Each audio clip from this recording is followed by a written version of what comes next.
박상용 검사가 이재명 대표를 엮기 위해 이화영 전 부지사 측을 회유하려던 정황이 녹취로 만천하에 드러났습니다. 그런데 그 이후의 행태가 더 가관입니다. 박 검사가 국민의힘 의원들에게 90도 인사를 하며 정치권으로 나가려는 노골적인 야욕을 드러내고 있다는 분석까지 나오고 있습니다. 이런 행태에 박상용을 즉각 감찰하고 징계해야 마땅하지만 검찰은 고작 2분간의 전화통화로 감찰 조사를 마무리했습니다. 국회 청문회장에 나와 뻔뻔하게 선서까지 거부했던 박상용 검사. 과연 그가 선서를 거부하면서까지 끝까지 지키려 했던 것은 무엇일까요? 이 내용이 많은 분들께 알려질 수 있도록 구독과 좋아요, 정중히 부탁드립니다. 쌍방울 대북 송금 사건 수사 당시의 통화 녹취가 공개되며 논란이 계속되고 있습니다. 검찰이 특정한 진술이 필요하다고 거듭 요구했다는 해석에 이 수사를 맡았던 박상용 검사는 형량 거래를 거절한 대화라고 부인하고 있는데요. 아직 공개되지 않은 부분을 포함해 통화 내용을 순서대로 정리했습니다. 단독 보도 김영훈 기자입니다. 이화영 전 경기도부지사가 쌍방울의 방북 비용 대납을 당시 경기도지사였던 이재명 대통령에게 보고했다고 검찰에 진술한 뒤 이뤄진 검사와 변호인의 통화. 그 정도면 되는 거 아니냐고. 그러면 300만 불을 어떻게 주세요? 300만 달러를 이 대통령이 알았다는 증거가 없어 이 전 부지사를 종범이 아닌 공범으로 처리할 수밖에 없다는 맥락입니다.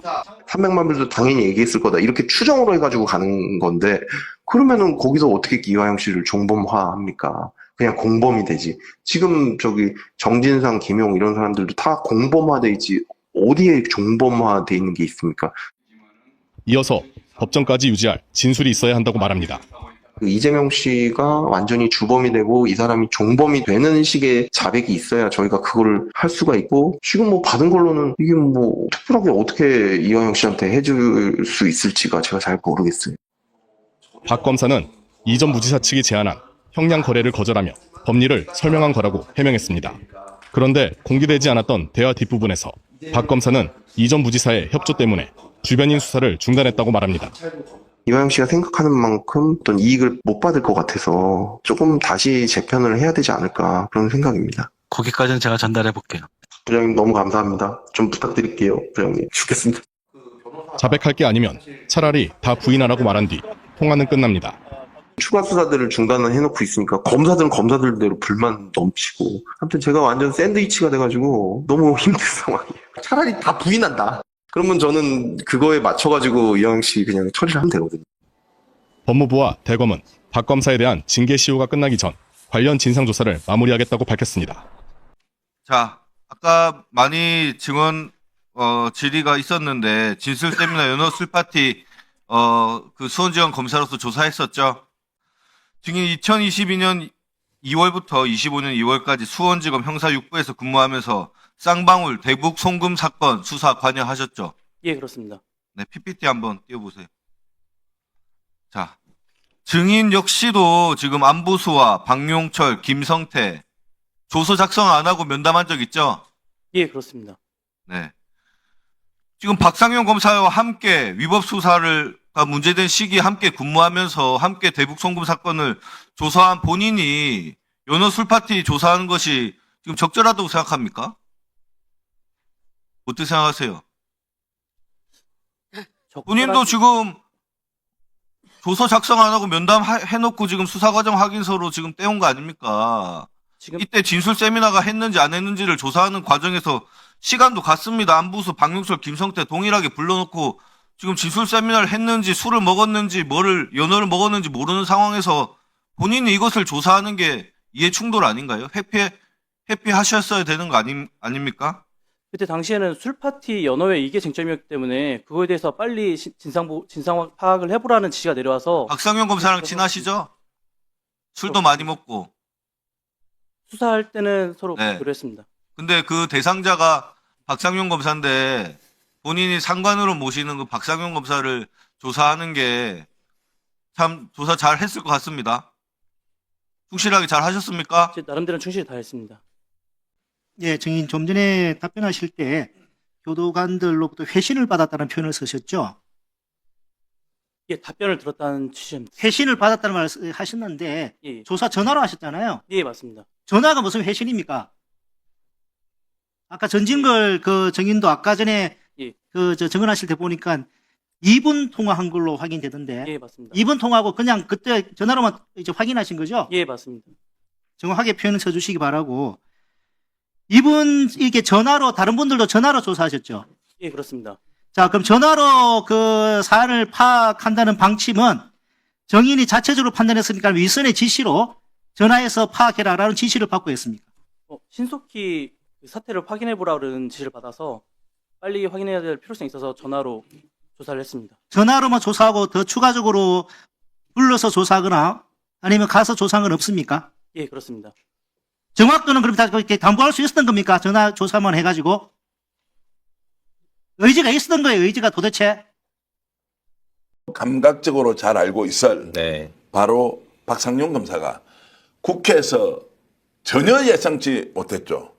정언선서 거부라는 아주 희한한 방법을 선택했는데요. 그 장면 직접 보면서 여러분들과 얘기 계속 나누겠습니다. 지금 증인 중에 선서하지 않은 증인 있습니까? 이름이 뭡니까?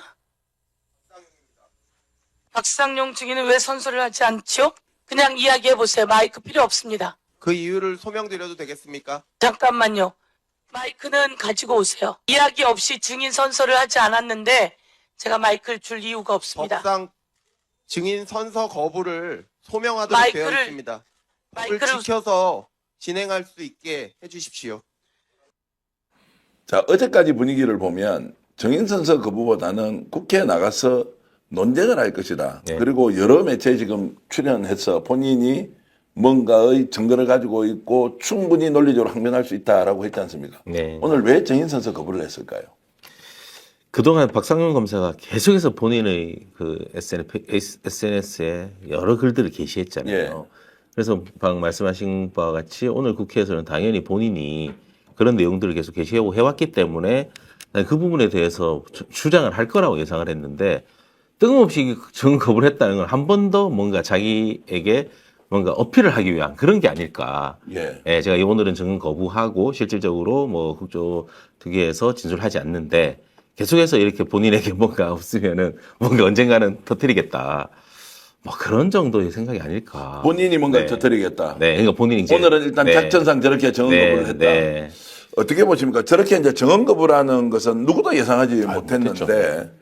사실 최근에 박상용 검사 행보를 보면 사실상 정치인이에요. 예. 사실상 정치인이고 사실 검사로서의 커리어는 끝났다고 봐야 됩니다.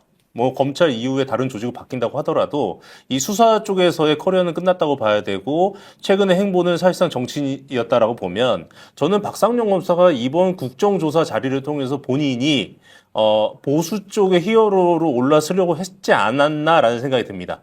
근데 오늘 갑자기 국정원 문건도 터지고 서민석 변호사 측의 추가 녹취록도 터지면서 이제 박상용이 감당할 수 없는 수준이 됐죠. 그래서 나가서 스타가 돼야 되는데 스타가 되는 게 아니라 망신만 나갈 것 같으니까 도망간 게 아닌가 싶습니다. 자, 그래서 이제 본인은 오늘 페이스북을 통해서 국정조사 정인 선서를 거부하는 이유에 대해서 상세히 저렇게 얘기를 하고 있는데, 자, 이걸 이제 우리가 정치적으로 해석을 해야 되지 않습니까? 첫 번째 두 가지 카드를 가지고 있었을 거죠. 하나는 정언 선서 거부의 사유서를 서류로 만들어서 들고 실제로 정언 선서를 거부할 거냐 말 거냐, 정언 선서를 할 거냐 이렇게 이제 있었을 겁니다. 근데 아침에 딱 터진 거 보니까 이거 감당이 약간 안 되겠는 거예요. 본인의 기억으로도 나오지 않는 것을 서민석 변호사가 갖고 있는 이 녹취가 터져버렸죠. 그러면 하는 것이 좋다, 하지 않는 것이 좋다에 대한 판단이 섰을 텐데 정인 선서를 하고 진술을 거부하는 방법도 있음에도 불구하고 본인이 아예 정인 선서를 하지 않았다라고 하는 것이 과연 본인에게 도움이 되느냐 안 되느냐. 조금 전에 말씀하셨던 야 이렇게 하면 내가 이제 보수의 히어로가 된다라고 하기에는 그 작전이 별로 먹히지 않는 것 같거든요. 어떻습니까? 뭐 실질적으로 증인 선서를 하고 증언 거부를 한다고 하면 실질적으로 많은 질문을 받고 공격을 받을 거잖아요. 네, 예. 근데 만약 증인 선서를 거부하면은 실질적으로 뭐 질문을 안 할 거잖아요. 예, 예. 퇴장시키고. 예. 그러니까 그런 방법을 선택하지 않았나. 오히려 질문을 계속해서 받고 한다 보면 본인이 어떻게 대답을 선별적으로 할 수도 있고 안 할 수도 있고 하는 건데 그런 부분들이 어디서 공색해질 수도 있는 거고 본인이 기존에 주장해 왔던 거와는 또 다른 내용들이 더 나올 수밖에 없는 그런 상황이기 예. 때문에 오히려 아예 증언 자체를 하지 않기 위한 그런 방법이지 않나 싶습니다. 네. 근데 아무리 보수가 지금 극단적으로 가 있다 하더라도 이게 정언 선서를 안 하면 이 싸움은 일단 준비가 안 돼 있으니까 바깥에서 본인이 떠들었던 것과 국회에 가서 이제 제대로 싸워야 히어로가 되든 말든 하는데 싸움 자체를 안 하겠다라고 해버렸다. 이것은 전술적인 실패다 이런 생각이 사실 들기도 하거든요. 그럼 보수가 어떻게 편을 듭니까? 뭐 국회법상으로 합당한 이유가 있으면 정언 선서 거부하겠다. 뭐 알겠습니다. 그래 뭐 그렇게 하지만 누가 생각납니까? 런종섭 있잖아요. 그렇죠. 런종섭이 할 때 국회 나와서 정언하라니까 정언 선서를 갑자기 거부해. 야 이거 뭐야? 거지야 이거. 그다음에 한 명 더 있었죠. 임성근이라는 자도 나와가지고 갑자기 국회에서 정언 선서 거부를 해버려서 야 이거 뭐야? 본인이 바깥에서 언론을 통해서 했던 이야기와 정반대 행동을 하니까 그때부터 여론이 악화된 게 아니고 아이고 저것들 안 되겠다라고 끝장이 나버렸거든요. 왜 그 선택을 했을까라는 그래서 질문을 제가 다시 드리면 그 심리를 좀 파고 들어가 보십시오. 김강민 변호사님. 검사기 때문에 그렇습니다. 그래요. 무슨 말씀을 드리고 싶으냐면 검사가 피의자를 불러다가 조사를 하잖아요. 증언 거부권을 고지를 해요. 그래서 저는 일체 증언하지 않겠습니다라고 하면 집에 보내줘야 되는데 일체 증언하지 않겠습니다라고 해도 준비해 놓은 개개의 질문을 계속합니다. 1번 질문하고 증언 거부, 2번 질문하고 증언 거부. 이것을 통해서 그 사람을 위축시키고 질문만 남는 피의자 신문 조서를 만듭니다. 본인은 그걸 너무 잘 알고 있는 거예요. 그래서 본인이 개개의 질문에 증언 거부를 했을 경우 어떤 상황이 발생할 것인가라는 것을 본인이 검사 시절 했던 만행을 통해서 감을 잡았기 때문에 그 기억 때문에 아마 피해가지 않았을까 이런 생각이 좀 듭니다. 자, 그래서 시청자 여러분들도 이것은 상상의 영역인데 오늘 왜 박상용 검사는 정언 선서를 거부했느냐 의견 짧게 해주시면 제가 소개를 해드리겠습니다. 제가 상상력을 발휘해서 얘기를 한번 해볼까요? 본인이 계획했던 것이 다 깨졌다는 거예요. 자, 오늘 논쟁도 한번 해보려고 했는데 아침에 본인의 기억에 없는 새로운 것이 전용기 의원으로부터 터졌는데 이건 누가 보더라도 회유의 수준이 아니에요. 작업의 수준으로 대화하는 게 나왔지 않습니까? 두 번째, 그랬을 때 어떻게 해야 되느냐 아니냐. 내 혼자 덮어 쓴다라고 하면 질문이 왔을 때 답변을 하면 내가 단독으로 했다. 분명히 누군가 배후에 있죠. 위에가 누굽니까? 물어보는데 본인이 아직까지 어디까지 불어야 할지 확신이 안 섰을 겁니다. 세 번째는 그 상황에서 무리하게 지금 파고들어서는 끝장날 것이다. 또는 혼자 똑박 서면 이거 감당이 불감당이다. 라고 했고 결정적으로 이시원 이야기가 나와버린 거예요. 네. 그러면 이시원과 본인이 비아폰이든 개인폰이든 그 시점에 압수수색을 하지 않습니까? 네네. 그럼 이게 나올 수 있나 없나 이제 이것은 좀 따져봐야 하는데 네. 휴대폰 뭐 폐기했으면 안 나오는 거고 통화 기록도 1년 지나면 없어지는 것이지만 이런 것까지 생각했을 때 모든 것이 원점에서 재검토해야 되는 수준이 아니었나라는 생각이 드는데요. 네. 자, 본인이 지금 본인이 이 내용과 관련해서 도저히 기억을 해낼 수 없는 특정한 사실이 드러났다. 그래서 그 내용이 바로 박상용과 서민석 변호사의 녹취록 공개인데 전용기 의원이 냈던 그거 다시 한 번 더 들어보시겠습니다. 두 가지가 더 될 거거든요. 하나는 뭐 제3자 뇌물이든 직접 뇌물이든 어쨌든 그 물권거래법 위반의 것들이 그대로 제3자 뇌물로 되되 그거는 공범을 이재명이랑 같이 갈 거고 동시에 그 직권남용 묘목이나 밀가루 부분 그거는 그렇게 중요한 건 아닌데 어쨌든 그것도 이재명 씨랑 공범으로 갈 거고 그렇게 기소가 되면 결국에는 재판이 절대 신진우 재판장이 선고할 수가 없는 사이즈가 되거든요. 그게 그렇게 되면 좀 지나면 일부치산 나갈 겁니다. 그리고 저희 보석도 마찬가지고 그렇게 되면 나가셔가지고 뭘 도모하시고 그다음에 문승욱이든 그런 것들이든 이제는 그냥 완전 검찰 편에서 이재명 재판에 참고인이 돼버리는 상황이 있고 자기 재판도 있긴 있는데 그건 거의 종범인 거고 그런 상황에서는 저희가 솔직히 문승욱 씨나 그 녹화한 것도 이제 그 무렵 되면 그렇게 중요할까 생각이 들어요. 저희도 그렇게 되면 그래도 만족할 수 있는 결과가 그게 제일 아니시겠습니까? 자, 저 정도 내용이면 끝났다 이렇게 보십니까? 저것도 그냥 풀 버전으로 다시 서민석 변호사가 갖고 있는 걸 다 이제 공개를 해야 한다고 보십니까? 어떻습니까? 저 정도면 그 핵심 내용이 다 담겨 있는 거잖아요. 예. 실질적으로 뭐 부지사님 나가실 거고 뭐 대신 또 이재명 대통령에 대해서 뭐 계속해서 몰고 가는 거잖아요. 그렇게 하라는 지시잖아요, 거의. 예. 네, 이 정도 나왔는데 뭐 지금 국힘 쪽에서는 계속해서 뭔가 전체를 다 들어봐야 된다, 일부러 뭐 그렇다고 하는데 저게 다 핵심 내용. 저게 어떻게 뭐 끊긴 것도 아니고 조작한 것도 아니잖아요, 저 내용이. 짱애님께서는 양심에 찔렸는가? 이렇게 이제 위정죄 고발될까봐 김홍식 선생님은 오늘 정은 거부를 했다. 그리고 뽀록 난 것이지 공갈 협박이지 도노점수님 이런 말씀. 오히려 방어하기 힘든 자포자기 상태다라는 이야기도 있어서 제가 이제 계속 그쪽으로 가는 이제 이유가 저 정도 상황이면 본인이 해명서를 올렸지만 저것도 이제 설명이 잘 되진 않고 앞으로 이제 어떻게 할 것이냐라는 것들을 좀 두고 봐야 하는데 자, 이제 14일 날 지금 다시 정인으로 지금 이제 채택돼 있는 거 맞죠? 네네, 그렇습니다.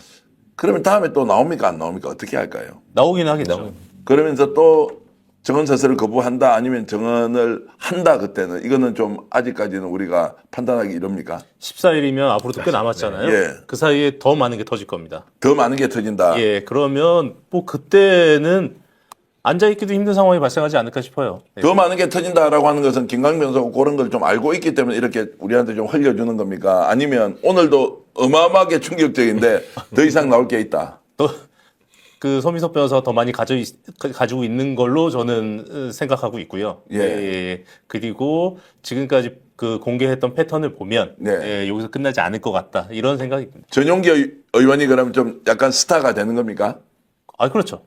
그리고 사실은 전용기 의원이 더 폭로하겠다라고 얘기했는데 오늘 폭로하지 않은 부분도 있잖아요. 그 부분도 나올 거기 때문에 예, 박상용은 이제 감당하지 못할 겁니다. 감당하지 못한다라고 하는데 그렇지만 이제 오늘 박상용이 퇴장당하기 전에 서인교 의원으로부터 이제 이런저런 질타를 받는데 스스로 아주 묘한 표정을 지었습니다. 지금껏 6번째 준비한 거 직접 들어보시겠습니다. 자, 여러분. 오늘 국정조사는 왜 진행이 되는 겁니까? 대한민국에서 국정조사가 왜 이루어지는 겁니까? 정치 검찰이 수사를 조작하고 수사를 조작해서 기소하고 이게 만천하에 드러나고 있어요. 오늘 오전 기관 증인들 증언에서 다 드러났어요. 그리고 여러 가지 수사 과정 속에서 다 드러났어요. 제일 중요한 증인이 박상영 검사예요. 저 표정 보세요. 박상영 표정 보세요. 자기가 검사로 사냥을 그렇게 심하게 해두고 대한민국의 대통령 후보가 될 사람을 제거하려고 조작한 수사를 해온 자가 다 드러나니까 이제 와서 증언을 거부하겠다? 선서를 거부하겠다? 저 표정 어떻게 해석합니까? 저 표정은 저는 사실은 궁지에 몰리는 상황이라고 봅니다. 네. 본인의 나약함을 감추기 위해서 오히려 더 저렇게 오버된 표정을 지은 게 아닌가 싶습니다. 오늘 정말로 궁금해서 전화를 한번 해볼까 말까 하는데 백경화 여사님이나 변호인들이 우리 스픽스는 좀 직접 접촉을 하지 않았으면 좋겠다라고 해서 기자의 마음으로는 왜 정은서설 거부를 했느냐 이것이 본인이 굉장히 불리하게 작동할 것인지 왜냐하면 오늘 오후부터 지금 여론이 확 바뀌어버렸어요. 국힘도 이거를 지금 커버링이라 그러죠. 방어를 지금 해주기 어려울 정도로 했는데 저런 이제 일종의 무리수를 두면서 박상영 검사가 굳이 할 필요가 있느냐. 오히려 지금이라도 이실직고하고 그렇죠, 배우가 맞습니다. 누군지를 밝히는 게 맞지 않나 이런 생각이 드는데 검사의 속성 누구보다도 이제 검사는 검사하는 검사 모임이신데 검사는 변호사 모임. 변호사 모임인데 어떤 심리 상태이기 때문에 저렇게 했을까요? 제가 보기엔 실질적으로 더 이상 뭔가 얘기할 만한 것도 본인이 없을 겁니다. 아까 김광희 변호사 말씀하신 것처럼 새로운 게 더 나올 걸 본인도 알고 있을 겁니다. 뭐 서민석 변호사와 대화가 이것뿐이었겠습니까? 상당히 오랫동안 많은 대화를 해왔을 거고 그렇다면 본인이 지금 뭔가 얘기를 하면은 또 그거와 다른 녹취가 나오면은 본인이 더 이상 방어할 수 없는 그런 단계까지도 갈 수밖에 없기 때문에 얼굴에서만 좀 여유 있는 척하는 그런 좀 초조함이 저는 오히려 더 느껴지거든요, 지금. 자, 그래서 이제 지금 이게 이제 수사의 방향, 지금은 우리가 수사를 하느냐 아니면 특검으로 가느냐 뭐 이런 것도 있는데 오늘 전반적인 민심, 댓글, 뭐 조회수 그리고 이런 것들 보니까 폭발적으로 저것이 이제 이슈가 되어서 검찰개혁은 이미 뭐 당연시 되는 것이고 그 실태를 하나하나 우리가 이제 확인함으로써 앞으로 지금 저 사건을 어떻게 수사해야 하느냐라는 질문이 자연스럽게 나오거든요. 어떻게 수사를 진행해야 됩니까? 저는 오전에도 사실 방송을 하고 예. 몇 시간 후에 다시 왔는데 그 사이에 여러 가지 생각을 하다가 이건 순수하게 저의 희망사항을 한번 얘기해 보겠습니다. 예. 경찰 권력이 이것을 수사해서 경찰도 충분히 수사 능력이 있고 대한민국의 정의를 살릴 수 있다라는 것을 예. 명확하게 이번 기회에 한번 보여줬으면 하는 희망사항은 있습니다. 자, 그 희망사항은 누가 해야 되느냐? 경찰에서 할 수도 있다. 네네, 그렇습니다.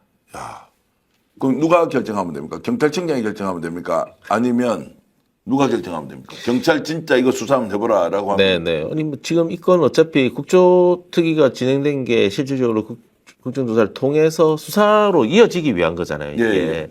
근데 지금, 검찰 개혁 관련해서 이제 검찰은 10월 20일자로 이제 검찰 해체되고. 예. 그렇다면 이 수사가 뭐 한두 달 만에 끝날 것도 아니고 당연히 길게 좀 중요한 수사이기 때문에 경찰에서 진행을 해야 되겠죠. 경찰 진행을 하든지 아니면 뭐 특검으로 또 가든지 그럴 수밖에 없는 상황인 것 같습니다.